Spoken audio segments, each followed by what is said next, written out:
Parents, I am Dr. M. Tiwari, Associate Professor, Gurukul Kangadi Vishwavidyalaya. I am here to just remind you that JOSA counseling is going to be held from 5th October. After the declaration of JEE Advanced result on 5th October, from 6th October, candidates will register on JOSA website. Those candidates who have qualified for JOSA counseling will register themselves by using their mobile, laptop or any other source website. All candidates should remember that when you are going to do registration with the help of any cyber cafe, you should always provide your own email and own phone number. Otherwise, after your selection, after your seat allotment or later on, those cyber cafe owners may bargain you.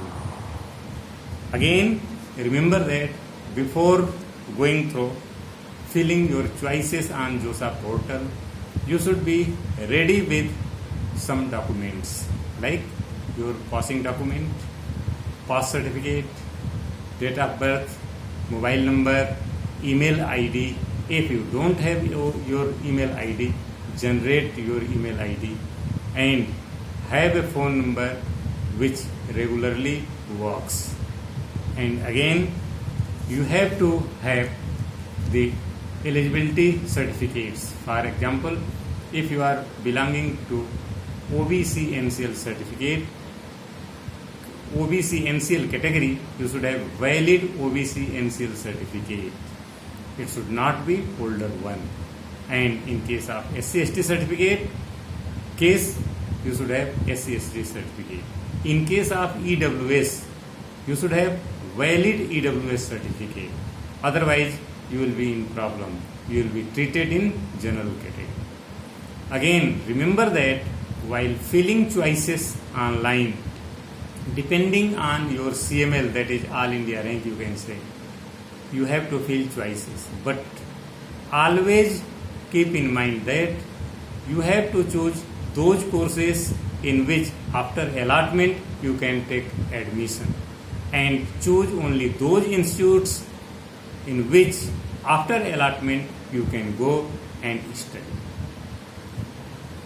In any case, if you don't wish to go some particular institute, don't feel choice for that institute.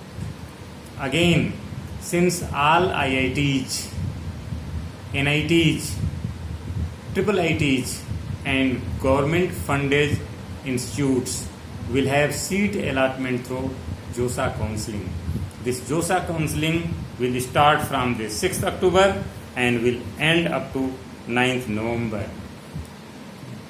Between the time period, there will be 6 rounds of seat allotment, and after every allotment, candidates who have got seat have to report at the reporting center or the PIs, which will be given later on by JOSA. And after JOSA round, between 9th to 13th November, all those candidates who have been allotted seat should take admission either physically if pandemic situation allows, and if it does not allow, the reporting will be online again. And after 13th November, that is especially from 9th November, allotment for IIT will end, and thereafter CSE will conduct 1 or 2 rounds depending on the situation, special round, in which only NITs, IIITs and government funded institutes will participate. And after final allotment, you have to report to the institutes which has been allotted to you, either physically or online, depending on the situation at that time, and it will be given by government of India. Again, remember, if you don't wish to go to a particular institute, don't fill choices for that institute.